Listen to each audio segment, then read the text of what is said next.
सभी साथियों को जय जोहार। और मैं मैनेजमेंट का शुक्रिया अदा करना चाहूँगा जिन्होंने ये कार्यक्रम आयोजित किया। और वैसे तो बहुत कुछ बोलने जा रहा था लेकिन अभी टाइम ही नहीं है, तो मैं अपनी बात को जल्दी खत्म करना चाहूँगा। देखिए, मैं आपको ये बताना चाह रहा हूँ कि जो मीना जनजाति है उसकी उत्पत्ति से रिलेटेड दो तरह की धारणा प्रचलित है। पहली धारणा जो है वो वैज्ञानिक धारणा है, अर्थात कई सारे जो इतिहासकार है वो अध्ययन के माध्यम से कहते हैं कि ये मीना सिंधु घाटी सभ्यता से आए, फिर अरावली पर्वतमाला रहे और फिर उसके बाद यहाँ पर कछवा वंश के जो राजपूत थे वो आए, अंग्रेज आए, मुगल वगैरह सब कुछ यहाँ पर आए।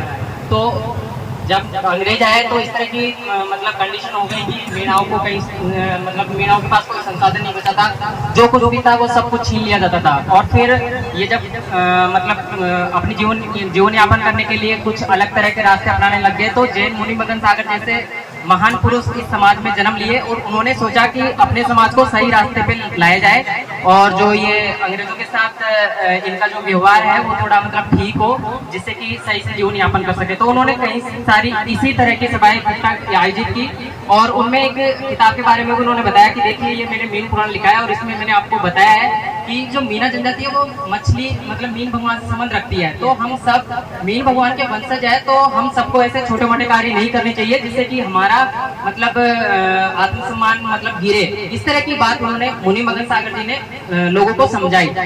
देखिए, वो उस जमाने की बात है, लेकिन आज का जो जमाना है, आज हम अगर बात कर रहे हैं तो हमें ये ध्यान रखना होगा कि वो जो धार्मिक धारणा है जो कि मुनि मदन सागर जी ने बताई थी मीनाओं की उत्पत्ति से रिलेटेड, वो इतनी मतलब मैं तो उसमें विश्वास नहीं करता। जो आस्था रखता है वो रखे, ठीक है, अच्छी बात है आस्था रखना भी, लेकिन हमें अपने संतान को ये जरूर बताना चाहिए कि जो वैज्ञानिक धारणा है वो ही सच है और जो मीन भगवान से मछली से पैदा होने की जो बात है वो गलत है। आस्था एक अलग बात है।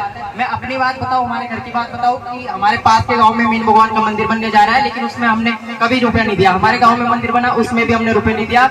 मेरी जो पहली सैलरी थी वो बात चली थी कि हम उसके चढ़ा दे, लेकिन मैंने अपनी पहली सैलरी अपनी दादी को, नानी को और मम्मी और चाची ताई जी को दी। तो इस तरह से और फिर आगे भी जो भी आगे दिख रहा है जैसे शादी वगैरह, तो वो सब कुछ वही धराड़ी प्रण फेरा पद्धति के द्वारा विवाह करेंगे और वही जो भी है 1 रुपया उसी तरह से शादी करेंगे। और जोहार जागृति मंच का शुक्रिया कि मुझे यहाँ पर इनवाइट किया। थैंक यू, जोहार।